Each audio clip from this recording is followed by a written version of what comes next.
Hey, what's up, guys? Welcome back to Think Big Bodybuilding Media and Advice is Radio for those of you that are listening on the audio podcast. You're watching the Muscle Minds Bodybuilding Podcast with Dr. Scott Stevenson. I'm Scott McNally, and today we have with us a very special guest. This is genuinely, we can say, the number one bodybuilder in the world, Mr. Olympia, Brandon Curry. What's up, man? Thanks for joining us.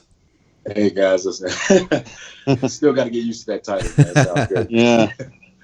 Well, welcome to the show, and thank you for being here. I know that we had two topics that we wanted to talk about.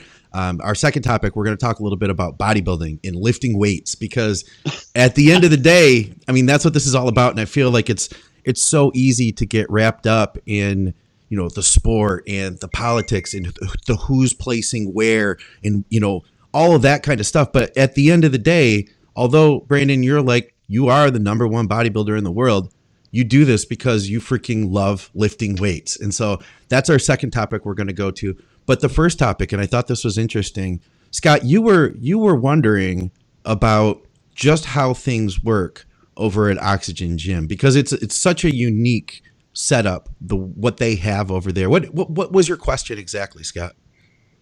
There's a lot of it's an interesting thing. I think it's kind of calmed down now to some degree, but you know, like the talk about the anabolic chicken and, you know, the special things that are being, you know, done over there. Like, are they hooking you up to some hyperbaric chamber and expose you to gamma rays at night? Like, what's going on? What are they doing that's any different? Or is it simply that they're just taking all the pieces that if you sat and asked literally anyone who's been training for a while as a bodybuilder, what would I have to do to really optimize everything in terms of recovery, training, food, supplementation, etc.? And so what degree are they really just taking the basic X's and O's and lining them up over there in a way that literally, I mean, most people can't, because they have 9-to-5 jobs. They have stress that comes in, which is being eliminated there. And then to what extent, and you don't have to reveal any secrets, the anabolic beef or the anabolic turkey or whatever it may be that they're using. Like what sort of science is being brought in? And the thing that Scott, that I was talking about before we got online here was, this almost reminds me like what they would do with Eastern Bloc countries and what was done in China, for instance, where they take athletes when they're very young and screen them for potential. And I think that's what Abdullah kind of did with you. He saw you, he's like, okay, this guy's got something special. I can bring it out in him. And then they've incorporated all of their cultural science into the program that they're done. So I'm wondering how much of what they're doing over there is sort of kind of X's and O's, stuff that most people would know, and how much of it is like they've got some unique kind of approaches that they're doing that maybe no one else is doing in the way they do it. Well, the main factor to start is passion. They have a real strong passion for the sport, and basically that kind of exudes from batter all the way down. So he creates the playground, so to speak, or the playgrounds, because he has multiple gyms, and he kind of lays out that solid foundation or structure where, you know, you still have that hardcore feel, but you have that, you know, that 5-star rating as well. So, you know, it's a gym that provides literally everything that you want, and it can still incorporate an atmosphere that you desire and you need. And it's well equipped, probably better than any of the other gyms in the world. So that's that's the foundation. And what he's been able to produce is kind of like-minded individuals in his coaches who all have different methods, I would say. And they, you know, they're not all alike, but they do actually, I guess, feed off of one another and ask each other questions and troubleshoot together if they need, you know, a second opinion or they want to observe an athlete and kind of get some feedback on, you know, where they can kind of do things differently or any kind of ideas that they may have to kind of troubleshoot some different areas. So they do have that team atmosphere as well. And it's like a kind of like a brotherhood as well. So my coach, he's very diverse. Very diverse in his approach, meaning that he doesn't have an approach that is, we're going to do it this way and we're only going to do it this way kind of guy. He looks at the athlete in particular, and he kind of feeds off of the different things that he's doing with an athlete and kind of makes his decisions ahead, kind of based on what the feedback is. So I can't say that my preparations for any show were just alike because my body was different from prep to prep. And he's the main one that kind of caught that and was able to make those adjustments. The biggest factor is it's kind of like old school when it comes to looking at the bodybuilding approach where, you have somebody there looking at you every day. Now, he takes his time out. He'll come and visit me and even do cardio when I'm doing cardio. So he'll see how I'm doing in the early morning. If he needs to take a look at me right after cardio, whatever, right if we do abs or something like that, he can take a look at me then. I'll go back. I'll eat my food. I'll take a nap generally after that. And I'll nap till it's time to eat again. And then I'll get up and eat right before I train, a little bit before I train. But he's already probably looked at me and kind of analyzed how I was feeling when I woke up that morning. Right.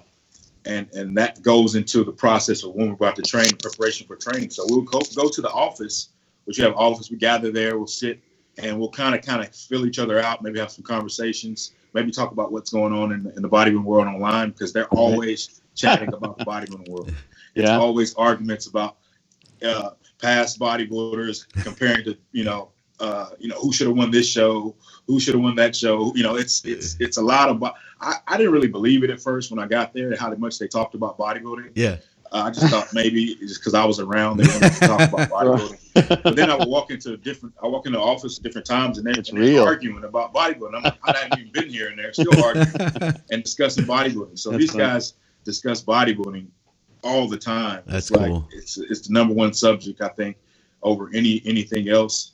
So basically, when we come in the gym and we're ready to train, it's not just a dictatorship. It's more of a partnership with the athlete. My coach, he always is asking me how I feel about something. And sometimes he comes in and says, look, I just don't got it today. My head's not into it. I need you to take over and do what you think is best. And, and that goes a long way. So I can kind of get my own feel for the day, and I can kind of work through that session the way I feel necessary. And then when he sees something, or he understands something that I don't, he can, butt in and say, maybe we should do something like this, or maybe we should get this feel. Or if he's led the workout, he's like, how are you feeling? Where in your back area do you feel like we need to maybe, add another exercise, or are you done? And I can just say, okay, maybe we need to do something like this. So it's really more of a team effort. He doesn't think he actually knows everything, but what he is doing is good at doing is asking the right questions. So he'll ask the right questions. He may even know the answer, but sometimes he's teaching, testing himself to make sure that he's got his right mind space, or he's analyzed it properly. So he'll ask me a question. He may know the answer, but depending on my answer, he would kind of set up an argument to say, okay, let me reassure you that I understand what's going on, maybe even more than you understand what's going on. So he may ask me a trick question to see how I answer, and I may have a different concept, or I may say, oh, my calories are this way, or we did this the other day. And he's like, no. We did this the other day. And if we don't know, then he always can go back to his assistant and contact him and say, well, what went on in this day? And then we can get the clarity of it. But most of the time he knows. He has a very, very good memory, and he knows. And I think he has also a very, very good visual memory as well. So he's able to look at me and analyze my physique. And it may be photographic. And then he's able to see me again, and you can tell if he's bothered. You can tell if he's excited. You can instantly get a feedback by him looking at you, what's going on. Right. And it's interesting. He may say sometimes, I want you to try this, and I want you to try this. I know this is different. It may make no sense to you right now, but I just need you to try it. Just trust me for now. Just try this for 2 or 3 days. So I'll try it for 2 or 3 days. And 2 or 3 days later, he says, well, he'll give me his feedback. Look, this is why I did this. I was trying to figure out this, I wasn't seeing what I needed to see. I wanted to make adjustments to see what if this would have an impact. And and he's trying to understand and learn something. So whenever he's asking me to do something in particular, I have to make sure I stay on task with those things to make sure he's getting the feedback that he needs. Right. Because so it's a partnership in that way, and it can be very intense because we may have 2 sessions a day, and he may 2 weightlifting sessions a day. Right. And we may do 2-a-days, and he's like, okay, we've been pushing 2-a-days for 2 weeks. I think we're going to cut it out. And I look at him and say, no, I'm fine. I'm good. I can go another week. And he's like, are you sure you can go another week? I'm just like, I'm pretty sure I can go another week. And he's like, okay. He's like, because I'm pretty beat up right now because he trains with me. Yeah. Right. He's feeling it with you. Right. Yes. Because he wants to understand maybe how I'm feeling. He wants to relate to me as an athlete. So he'll put himself through some of the strenuous things that we're doing so he can relate to how I'm feeling. Because if he comes in the gym, he looks at me and says, man, you look like you haven't been resting, you're out of it. And then he'll know, okay, we'll back it off a little bit. We won't push as much. Right. And you need to recover, or we'll go out and get a certain meal. You maybe refeed with some nice food, that I haven't had in a while. And he's really able to feed feedback from that. He likes to keep me in a certain state of a certain look. And when I get outside of that state too far, he doesn't really understand, how I'm looking or what's causing me to look that way. So he likes to keep me in a certain window, a certain look of fullness, a certain look, so he can understand the variables that are changing. Yeah. And it's not changing because I'm flat, or maybe I'm too overworked. He's trying to keep me in a certain range of look while the adjustments are being made. And if I drop too far on either side of the spectrum, or I'm too watery, whether I get too, then he's like, okay, we got to figure out something to get you back in this area. I can read you better. You know what I'm saying? Because it's all about reading. And if he has too many variables that are different, he has trouble. I don't know what's going on right now. I mean, maybe we did something with this compound. Maybe it's causing this issue. Maybe we did something. Maybe you're doing too much cardio and you're just not recovered. He's trying to troubleshoot these things. And so we'll maybe adjust some variables because he's not in that sweet spot to where he's like comfortable with the changes that are happening. So those things would be like a compound or a supplement or a dietary change or cardio. And he may not even know which one it is. Right. So he has to kind of guess to some degree. Right. But over time, I presume he's probably become a much better guesser. Exactly. Yeah. He told me, he basically came to me one day and said, if I die, you need to know this about your body. Right. Yeah. Phenomenal. So I laughed and I was like, but he was straight on. He's like, you don't respond too well to too much cardio. Too many compounds. It just makes everything more complicated, and your body just gets too watery. And I don't like you looking in that state. He's like, you can train, very, very intensely for, and handle a lot of volume for a long period of time before we actually have to, pull back on that. But just let me know when your joints and you're experiencing inflammation and whatnot. And that's how I kind of know, if I'm doing overkill. So he's like looking at certain things and getting my feedback. And like I said, he's learned my body so quickly over the years. And it's not like my body's always the same. The Arnold prep was so easy. I'll be honest with you. It was so easy. My body responded to everything that we did to it. Yeah. But being that we come from the Arnold, had a brief little break and going back into the Olympia. So common. My calories weren't as quite as high as the Arnold started the prep. So we're having to basically fight to get my body down. I also think at that point, my body was trying to actually grow. Instead of, it didn't want to come down. It would want to it was just less food. Everything was trying to get bigger. And I'm thinking, he's like, man, your body just wants to get bigger. It's like, it's just great, but that's not what we want to do right now. Right. So I had to do like more cardio and have my calories lower than I normally would like them to be. And in order to try to get in the condition that we would like to be. And what we're thinking is maybe we having to push so hard against the body, wanting to do something else, it kind of caused the body to be stressed a little bit more towards the end than we wanted it to be. Yeah. But in a sense, it's the only way we could really get to the destination. Yeah. You didn't have a choice. You were under time constraints. Yeah. Exactly. So I guess what I'm saying is with my coach, we have a relationship that is really like he believes in me 100%. Like when I met him, he had studied my career. You know, he said he had appeared at my first Olympia. He was there. He had seen me on all aspects of my career. And no one really believed or saw what he saw at Oxygen at that time. He had to convince them of what he saw. And so he knew he was right. He's like, I'm right. I know I'm right. And he proved it to me. He said, you can be Mr. Olympia. He says, I know you can do it. And, you know, I believe the same. So we're like these underdogs, you know, trying to convince everybody else that we have this formula right now. We're going to take this all the way and we're going to be successful. And, you know, we had a bunch of, you know, big names there. It's a competitive atmosphere.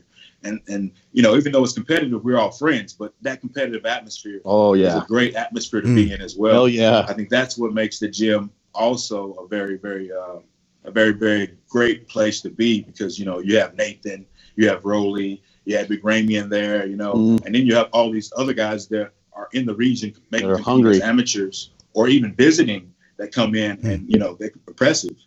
And, you know, when that moment when you're like in between a set and you're like, oh, man. And you look over and, you know, you see Rolly over there just acting like a machine. Right. You wake up, you know? Yeah. And then whenever we get to train together, you know, it's always a push, you know. It's that camaraderie and that push, you know. So you got there. I mean, to interrupt, but I mean, there's so many things. You've got like the perfect kind of yin and yang where like they've got that yang in the gym where it's just absolutely time to go for it. And then where you're supposed to relax and recover, you've got everything you could possibly want. You've got a brain trust of all these trainers who talk to one another, which doesn't happen in the States very often. People like to keep secrets and that kind of thing, and they don't communicate stuff. And then you've got literally like a Zen master who's asking you trick questions to try to see what you ask, who totally believes in you, and you're surrounded by like-minded guys. And I was thinking, like, even you as Mr. Olympia, look over and there's Ramy and Ruli. You're like, those guys, they're pretty big. They've got you on size. There's going to be some guys in there who can get more conditioned than you are at that time or will be. There's there's still a dangling carrot even for the best competitor in the world in a place like that. And that is just a tremendous just driving force that, you know. And another thing I'm able to that's motivating as well. You know, Batter has a couple shows out there that if I'm out there, I'm able to attend and seeing some of this young talent, no matter in what category, is also a motivating factor because my coach is able to bring some of these guys in he works with. You know, I'm able to look at them, analyze. He may ask me some questions about what I think about their physiques and stuff. And just seeing a lot of this raw talent and a lot of these guys working hard to get in this top shape. That's also another factor that, you know, you may not see every day unless you're training clients yourself. But I don't have to worry about the stress of training clients. But I'm able to see these other clients come in and be pushed and be analyzed and see their process and, you know, and able to kind of give my feedback and encourage them as well, which whenever you're in an environment where you can give and take, you know, it's always a great environment. So, you know, it's just I just feel like I'm really, really a part of that team. And I like to be an asset. You know, I know a lot of guys look up to me, whether it's posing critiques, whether it's anything I can help my coach with or any young guy with, if they have any questions, I'm always there to kind of give them reassurance that what they're doing is good. Yeah. Stay to it. Or just saying, okay, you need to maybe turn this up a notch, or maybe we can help them troubleshoot a little bit to kind of figure out, you know, maybe where they need to go next or what you know, kind of what direction they need to kind of lean to in order to figure out what they're trying to figure out. But it's got that environment as well. And then, you know, I'm able to train with, you know, different guys and just be pushed as well. My coach is tenacious in the gym. He's not a very big guy at all. He's an animal, not a bodybuilder whatsoever. Yeah. When it comes to training, he absolutely loves training. Yeah. And he moves 100 miles an hour. That means like I have to slow him down and he speeds me up. Because he's like, it's like I look up, I finish my set, I'm like, where'd he go? I got another exercise to do now. He's like on to the next exercise. Like, you know, I'm like, where did he go? He's like, he's on the move, and you know, he loves volume as well. So he he pushes the volume. Sometimes it's like he's ready to go. But I mean, I'm able to adapt to these things over time. We don't start out that way because as I'm conditioning, he's conditioning. That's I think there's a part of the training together that happens as well. And as I'm getting better and improving, you know, he wants to be improving as well.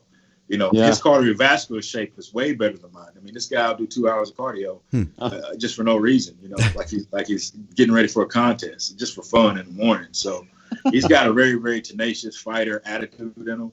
Yeah. Don't give him a reason to be competitive. Don't give him a reason. He looks for reasons to get competitive. I mean, he messages coaches and says he will challenge them.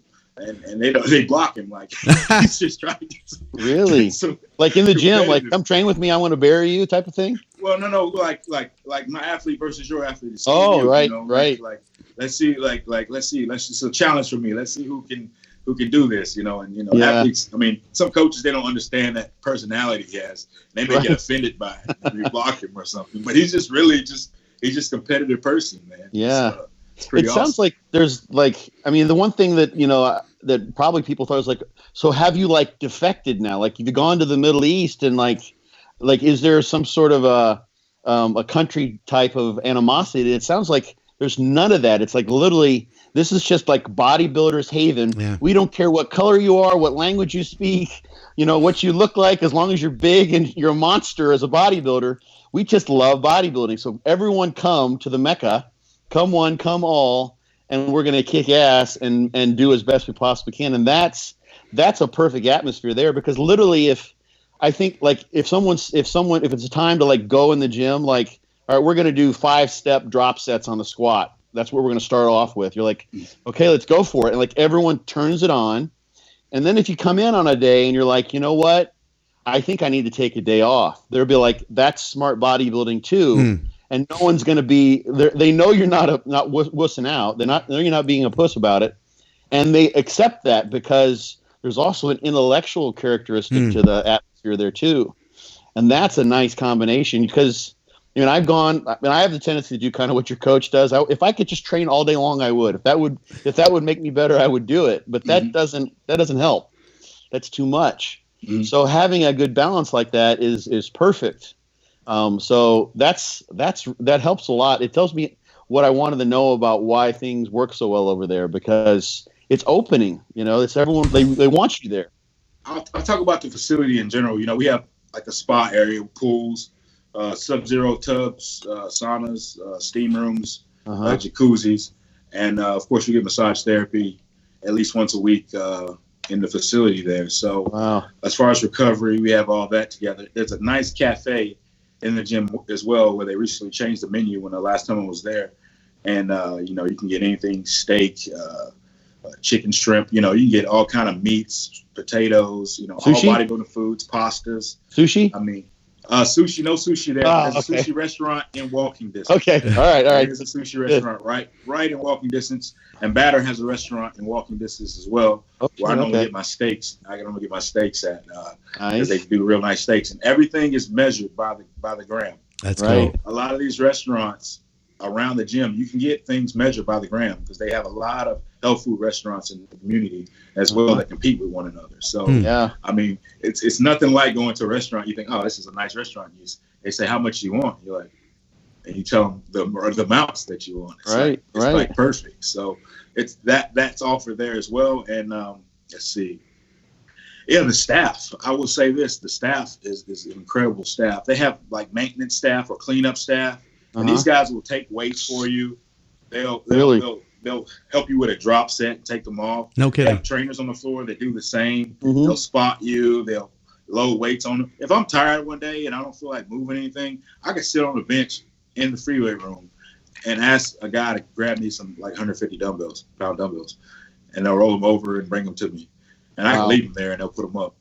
So I break the rules in that gym because I never have no rack weights. I never rack weights there. You know, sometimes I rarely even load them, depending on, you know, who's around, you know, calling shots. So it makes it very, very easy just to focus on training and training only, you know, and you can focus all your energy into a set if you choose to, not to do anything extra. So So it sounds like it's kind of an invite only thing to a certain degree. Abdullah saw your potential. Like, what if someone, I don't know, let's say some billionaire from name the country decides he wants to go and do like his own personal 3-month camp? Could he go and hire one of the trainers there and basically live what you've been living for that period of time?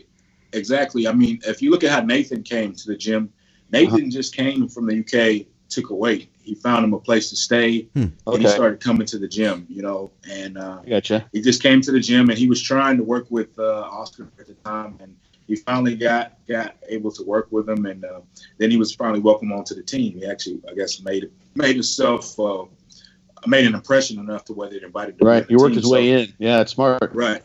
So a lot of guys come just with that goal in mind, to just come and stay and work with some of the coaches or some of the other coaches that may not be as popular. They may start with with those guys at first, just trying to get in the door and get an idea of how basically the gym culture and the scene. They're trying to get in there and be seen. And eventually some of those guys do work their way into working with some of the coaches. I mean, I had a training partner named Andy. He's a IFBB pro. Crawford. He came from Australia. And, all right. He just came from Australia. He'd been there for a long time, just in the gym every day, chilling, just trying to work his way into the system, getting to know people and training. And he's still there. And he's been able to train with me and work with my coach a little bit, getting help. So he's just a really nice guy. Just loved bodybuilding and was getting away from his other surroundings. And he's been there. He's still there. He stays there longer than me. He's got a job in Kuwait now. Wow. As a teacher. So, right. He's really taken on to that, to the culture and the atmosphere. So, I mean, there's plenty of guys that come out, whether they come out for short terms, or they come out to work with a coach, whether they just come out just to visit, like a tourism thing. People come in the gym all the time, as well as military guys as well. Yeah. Do much of the same. So it's one of those things, you can maybe get a break if you're an IFBB pro and they won't charge you to come in or nothing like that. Right. If they know you're coming. And some guys, they just come and they just actually pay a membership and actually join the gym. And, this is like Gold's Venice, like 30 years ago, when you had these guys who they moved from Connecticut and they live in their van in the Gold's parking lot because they had a dream of being a professional bodybuilder. And people are coming worldwide for this atmosphere. That's exactly. Sweet. Yeah. Exactly. It's a sweet thing, man. It's a sweet thing. And Raimi, he started as an employee. That's right. You have a lot of employees, a lot of the guys that are on the training floor that are actually bodybuilders, and they actually train and compete in shows. A lot of them are from the Philippines. You got a lot of guys from Egypt, that come, and they work on the gym floors, and some of them even own gyms back in their countries. Yeah, and they're there, training and trying to get better and making money. Wow. So when you go back and forth, obviously you're in Nashville with your family. I think that's where you are now. It looks like, guessing, yeah. And yes, then I live outside Nashville. What city are you in? Murfreesboro. Okay, I know where that is. I think I told you I dated a woman from Murfreesboro back in college. Yeah. Yes, but so do you sort of periodize your time there as far as training, because you're buckling down when you're there and it's 100%, and then when you come back, just like you sort of plan almost like a deload, family time. Maintain. That's okay. I figured you put sort of basically I'm going through the process. I've been like. I was out of the gym for a month total, and then I came back and I was like maybe hit it once or twice a week, and then I for like 2 or 3 weeks. Then I slowly built up from there, and now I've been in the gym maybe consistently for 2 weeks, about 4 or 5 times a week, and I'm just kind of preparing myself to head to Kuwait in March after the Arnold. Okay. So I'll be building up, trying to get the intensity in. The volume's not really high, so I'm pushing it that way. And then I know I'm working a lot more volume in Kuwait, so I'm just kind of get the intensity up and just trying to calibrate my body for what's about to come.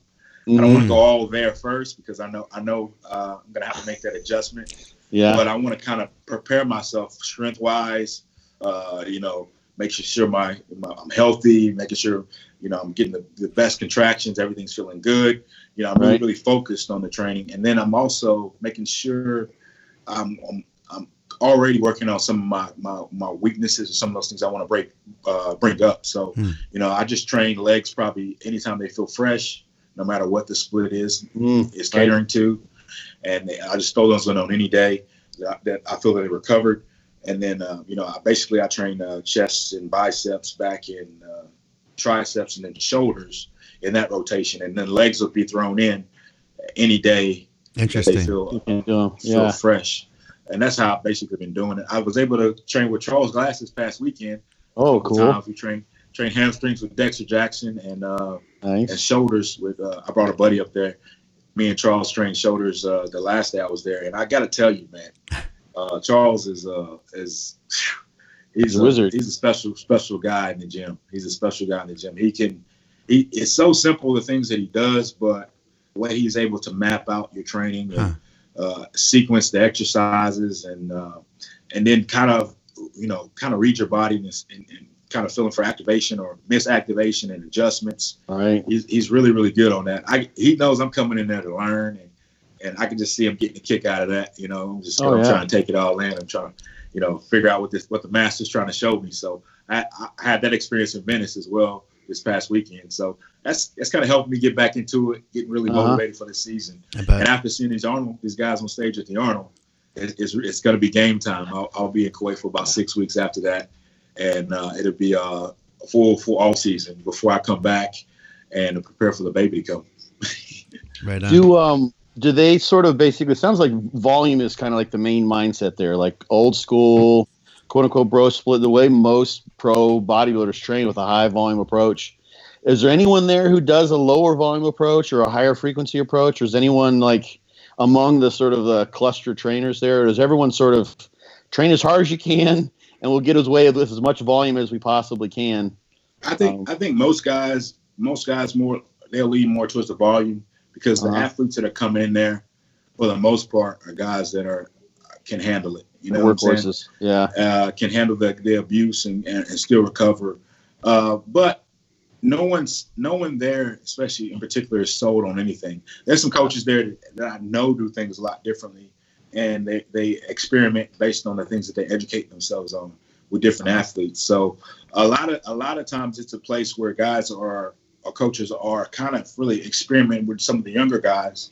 So people are kind of trying to figure out, okay, where do these guys develop their system from, right? Yeah, right. Well, these guys have been training people in the region for years. Like a lot of young athletes, they've turned a lot of guys professional in all classes. Some of these guys you have never heard of before. Right. But they have a long list of clients that they're working with, and they're getting their feedback, and they're working out their systems with.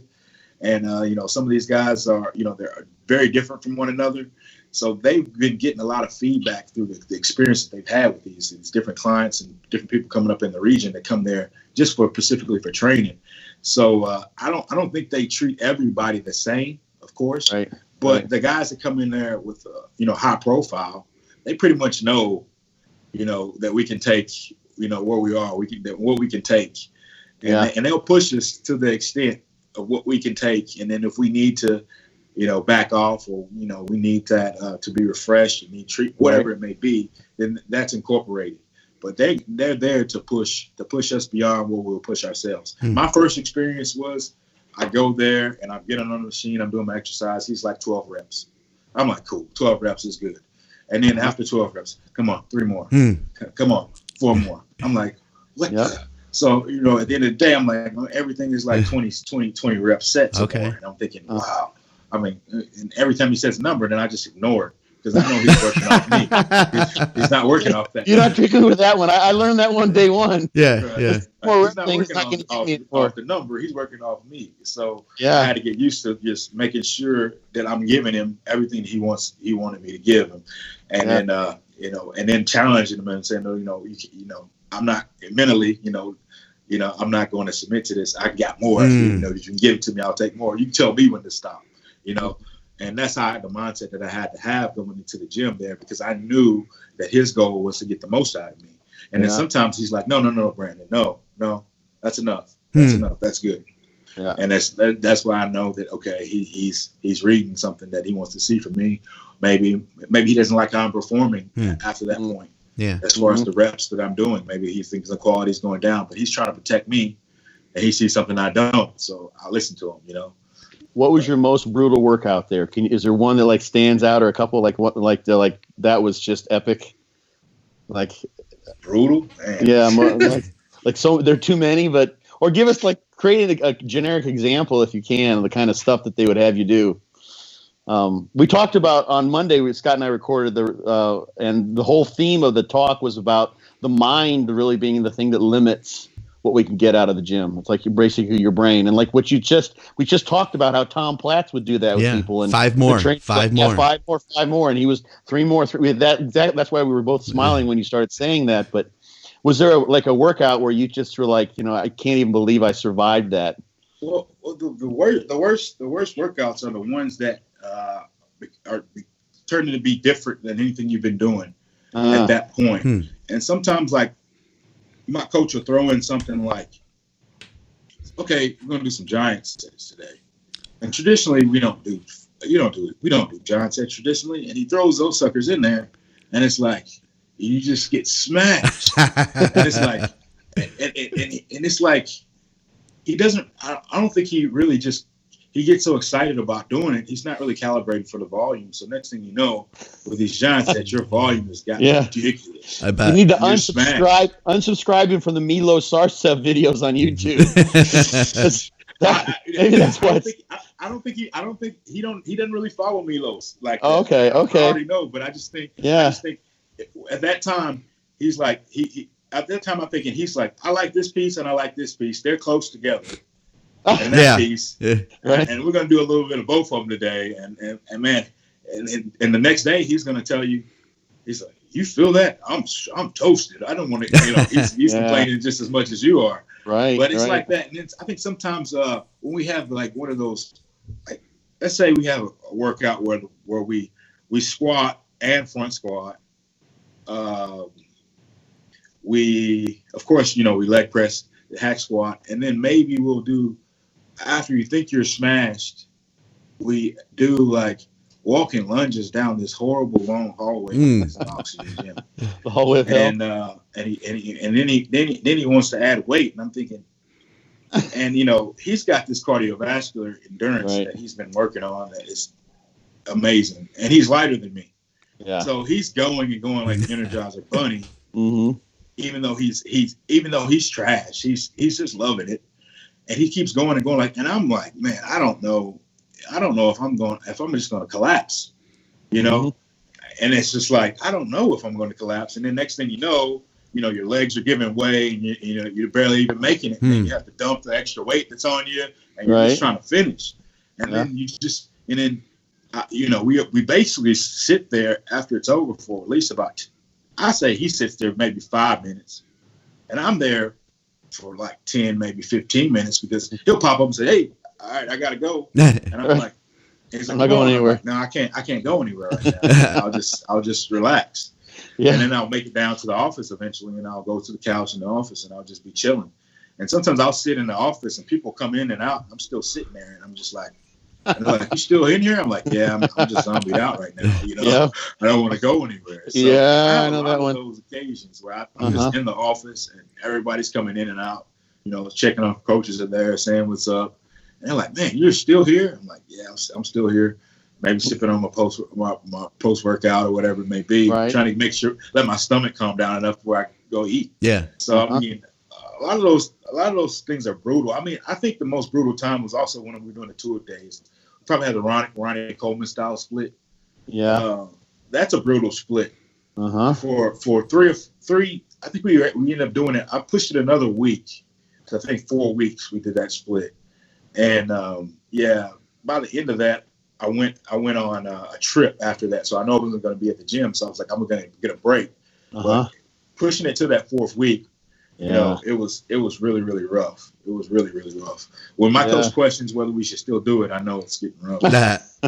Yeah. Well, so, that's some things come to mind.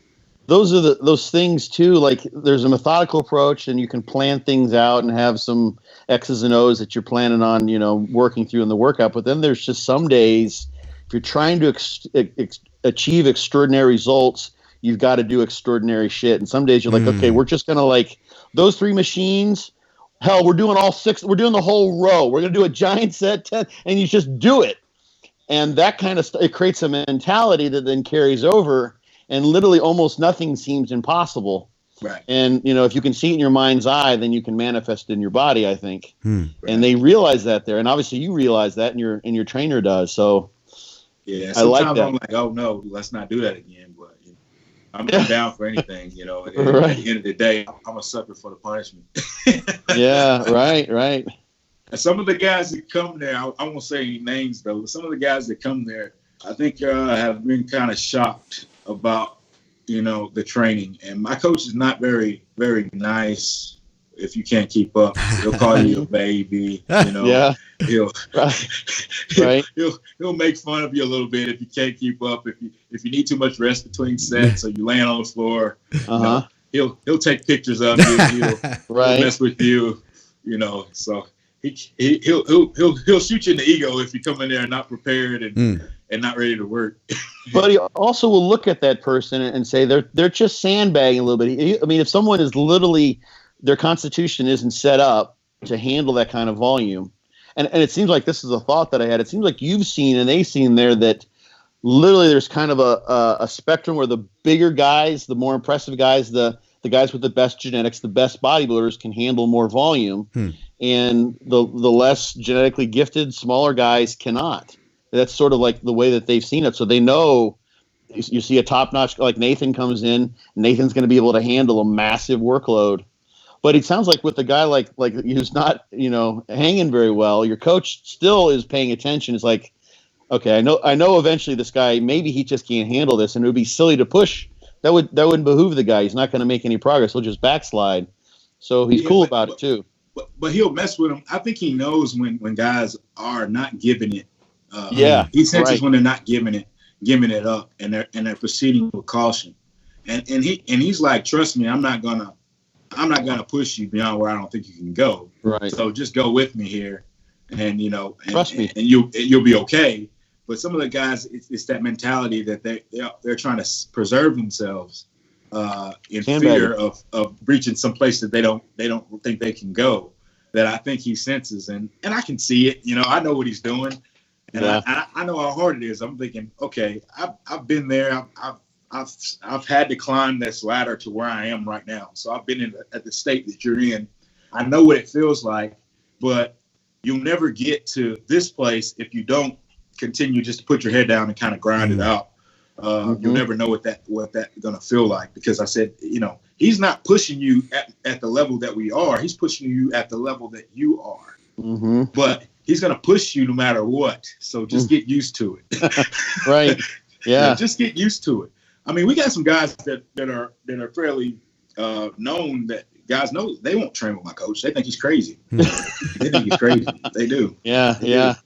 And I say, I've trained with Oscar several times, and training with Oscar is rough if you're not used to training like he trains. He trains at a very, very fast pace. Yeah. You go from one exercise to the next, like you're doing super sets or giant sets, like it's not anything. His pace is very, very quickly. Oscar Arden? And so if you're not used to that, what's that? Oscar Arden you're talking about? Yeah, Oscar Arden. Where did you train with him? No, not Oscar Arden. Oscar at Oxygen. At Oxygen, okay. I didn't know who that was. I'm at Oscar. Okay. Yeah, that's Rolly's coach. Oh, okay, gotcha. So, but if you're not used to the pace that he sets for you, then you're going to be dead. You're going to be dead and act like you can't continue. He's not one of those guys that really pushes. The intensity is really high. Of course, you wouldn't know that by the way Rolly trains, but his pace is really, really, really, he's just back to back to back to back. And it's like, wow. So if you're not used to that approach, it's always a shock when you get that. So sometimes my coach is like, oh, I'm not going to make it a train with Oscar today. So I'll go train with Oscar.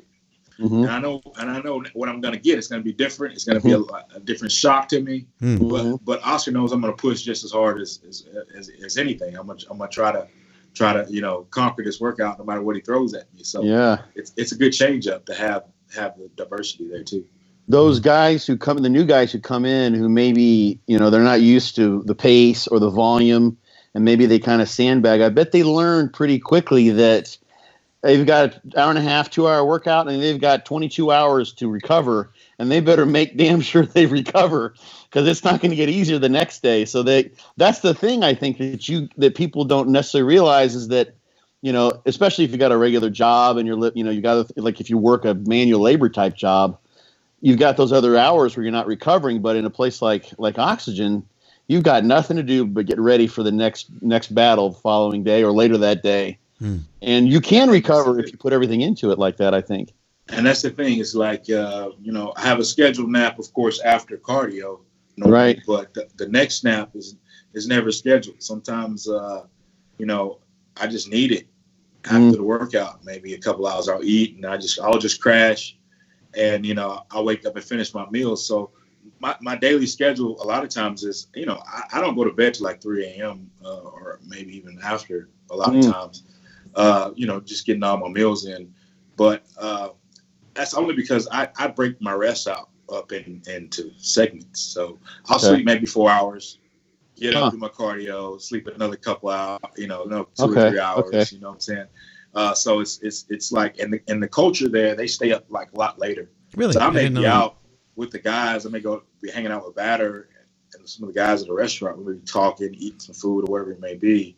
To like 3 o'clock, and then we all scatter and go back to whatever we're doing. So it's like that during Ramadan, especially when you're out there, because they can eat up until a certain point, and then after that they go to bed at night. So it's like that 3 a.m. mark is still, even though Ramadan is not happening, that 3 a.m. mark seems to be that sweet spot to where the guys will hang out till depart and go their ways and rest. So.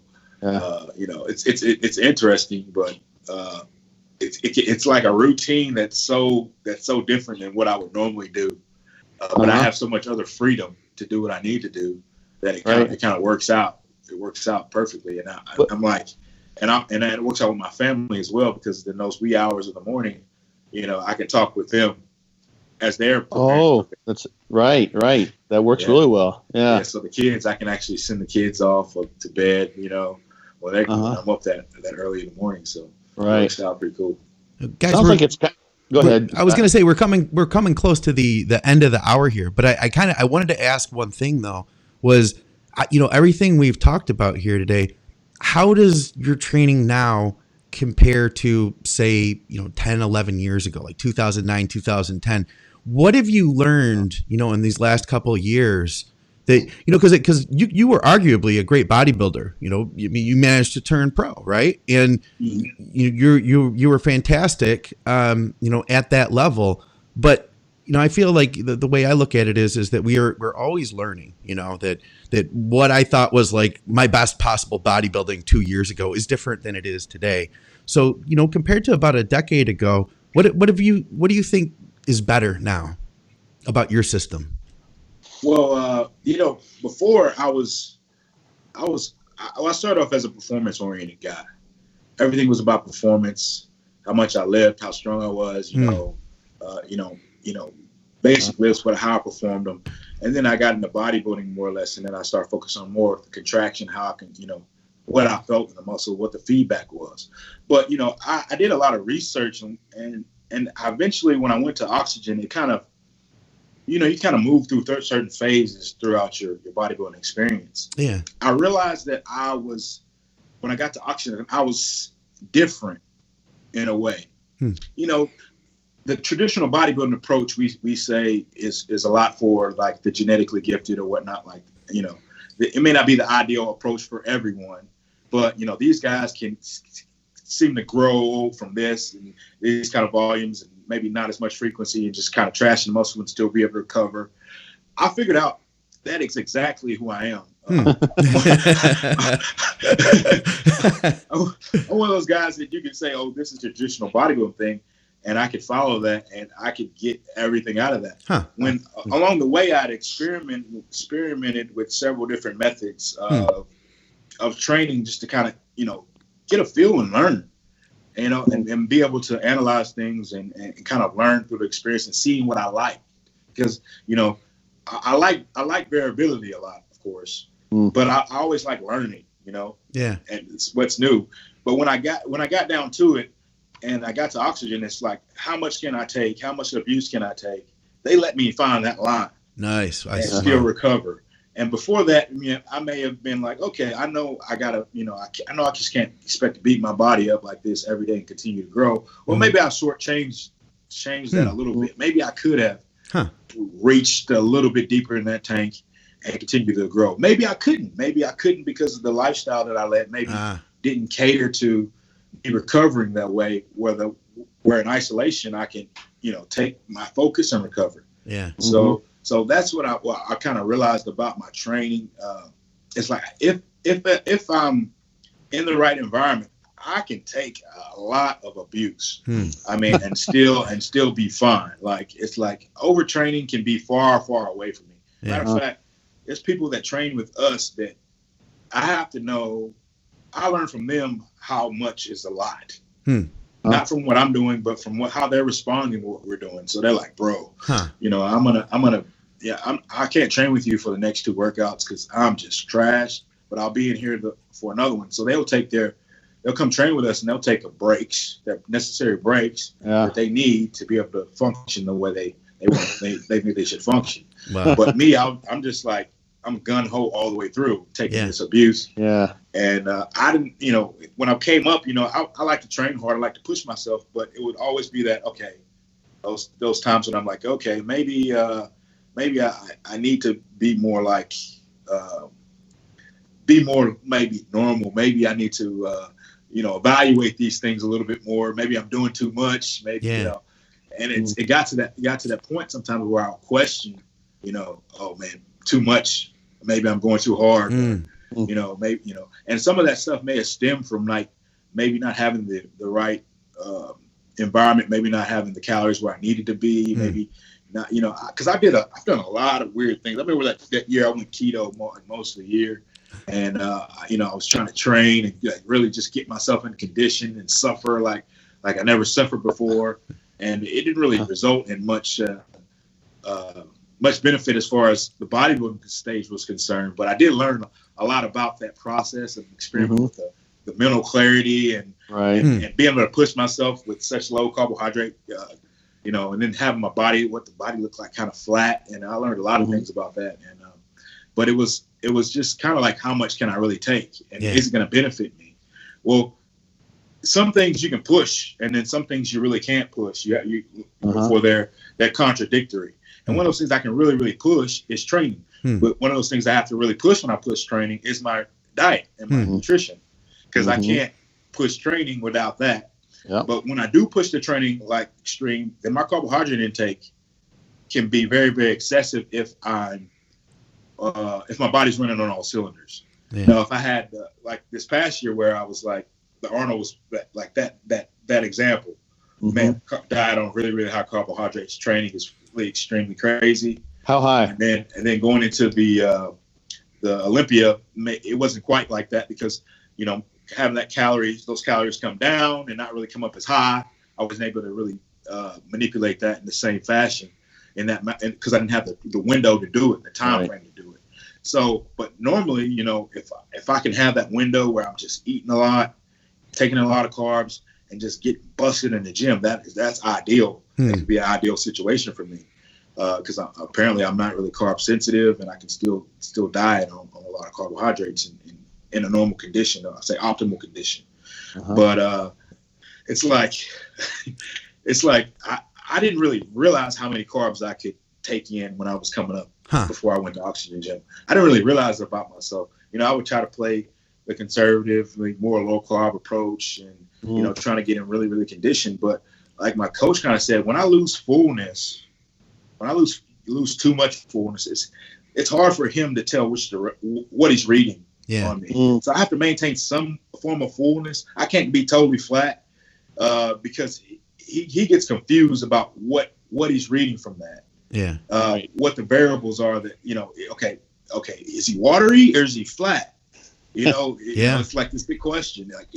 So if he keeps me a little bit full, he knows, okay, he's not flat. Oh, he's watery. it must be this compound, or it must be maybe some kind of stressor that he's dealing with, you know. So the last thing he wants me to be is flat. Right. Because he never sees anything good out of that when he sees it. It just I think it causes him so much concern to see me in that state that he won't let me stay in that state really, really long.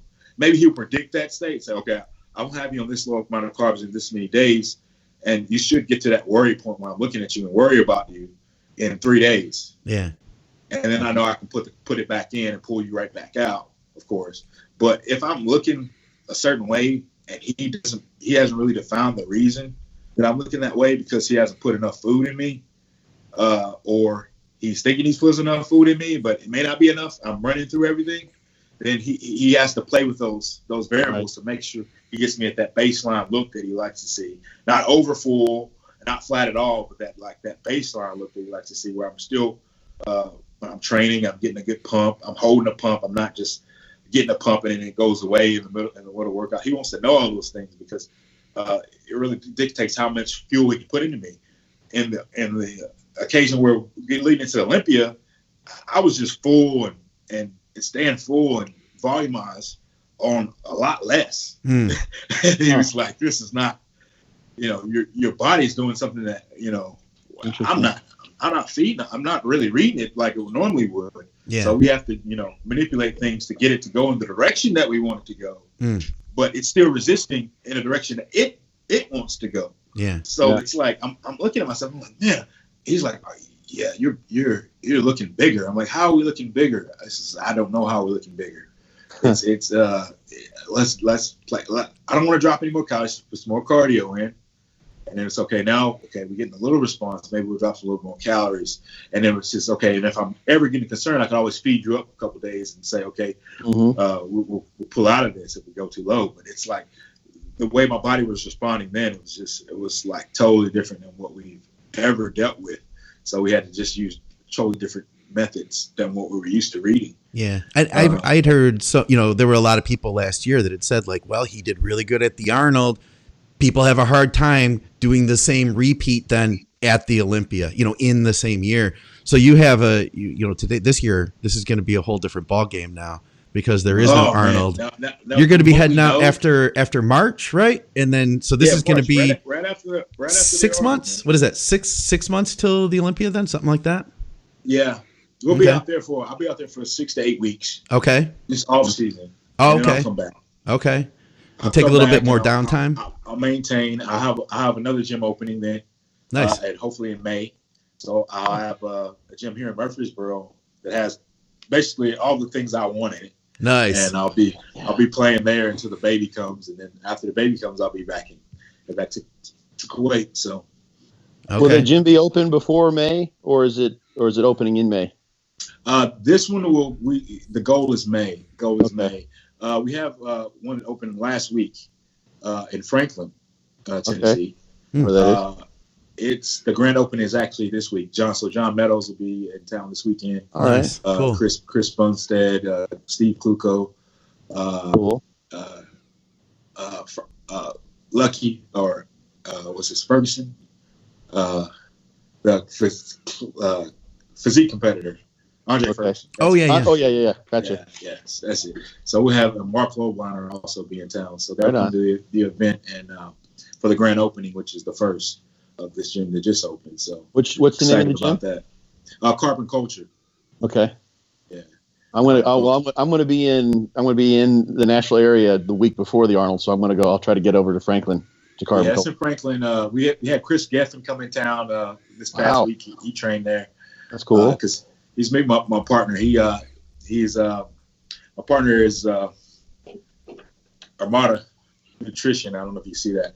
But you know, he's in the supplement manufacturing side of the industry, and so he meets with a lot. I think he's doing things with Food Watts brand as well. Okay, and so Chris came in to kind of look at the facility and basically kind of see if I guess they wanted to work with the company. So he came, checked out, and trained at the gym. So he had a good time training at the gym. I missed it because I was in LA for the Fit Expo. Right. But I was in LA. It was crazy in LA, by the way. right after the Kobe thing happened, we were staying man, Center and everything. So I can't imagine. To see all the madness. It was Grammys was also that weekend. That's just too bad, man. We were training right in the middle of Gold's Gym when it happened. Wow, it was nuts, and everybody was just talking about it. And it's LA, so I've never seen so many Kobe jerseys in my life. I bet, man. I bet. I'm bonkers. But the gyms are going good so far, and it's just a play. We like to create an environment that's got that hardcore feel for the community. That's why it's basically for the culture, but we want to make it nice. That's cool. A place you can that's nice inside. You can shower. You can. It's going to be clean, but it's going to have everything that you need to really be serious. Someplace you can sit for like an hour after your leg workout, and if you don't want to fucking move, you can just sit. Right. And just veg. Couch in there. Exactly. Okay, good. Right on. Right. Exactly. But they call it the Curry couch. So that's called the Curry couch, like the Curry zone out couch. Like, you get a good workout. This is where you go. You can rest there as long as you want, man. And we got to get you out eventually, because a part of the gym is the educational side. So right on. We'll be inviting guests out for absolutely for seminars and stuff quarterly and whatnot at the different facilities to have people come in from the community and learn from different personalities and people, experts in the field and athletes and whatnot. So that's also something we want to do for our members as well. I would love to. I'm gonna come train at the gym the week before the Arnold. I'll get there. I think it's pretty close. Franklin is not that far from where I'm No. So it's all close. Not at all. That's cool. It took me 25 minutes last time I was down from Nashville. So okay, cool. That's awesome, man. I'm so glad to hear that things are going so well, and I can't wait to see this year how you put things together. This is going to be a lot of fun, man. This is, like I was starting to say earlier, this is a different year now. You put everything together for the Arnold so perfectly, and it makes sense, everything you've said about how your body wanted to grow, as you headed toward the Olympia, and that you guys had to fight that to get where you were. I feel like this is going to be a different year now. That this is going to be interesting, man. This will be a lot of fun. Yeah, it's gonna be fun, man. And my coach is fired up, and I can say I have every reason to be fired up myself. Absolutely, especially after seeing these Arnold guys. I wish they come in really competitive and great shape. And, they come duplicated. Yeah. Well, I mean, it sounds like you could very well be heavier on stage. Yeah, that's what I'm hearing too. And there's been some talk, we don't need to get into it, but there have been a couple people that were kind of questioning the conditioning issue, that whole thing. So you got some extra fire there. I would love to see you just bring it and just zip the lips, man. That would be just phenomenal. That's the game plan. I mean, I use it for motivation, and I'm glad that we have the talk. Yeah, have something I can grab onto and fire myself up. I mean, I don't know how it would be without it. It'd be kind of like, man, what do I do? Mm-hmm. I mean, I want to hear Phil Heath said he's coming back, just because I know that'll fire me up. When he says it, it's like, oh man, we really gotta, make sure we're doing everything we need to do. If Phil and Sean and Dexter and you are all out on this, that's 4 of Mr. Olympias on the stage. I don't think that's ever happened before. That would be sweet. That would be phenomenal. That would be sweet, man. Can you imagine that first call out? Oh man, amazing, right? Yes, it'd be good for bodybuilding in general. So I'm hoping, man. I mean, I'll be focused on it. I have it in the back of my mind, training like we're gonna have a stage full of Mr. Olympias ready to battle. Yeah, and then the Arnold, whoever comes out with that, this is gonna be motivating, man. It's the season. I can't wait. I've never been this fresh in a while, so. Yeah, it's gonna be fun. Go time, awesome. Baby. Awesome. Yep. Well, Brandon, we really appreciate your time, man. This has been really cool. Thank you, sir. All right, guys. For another episode of Muscle Minds with Dr. Scott Stevenson and special guest, Mr. Olympia, Brandon Curry. I'm Scott McNally. Guys, we will see you soon.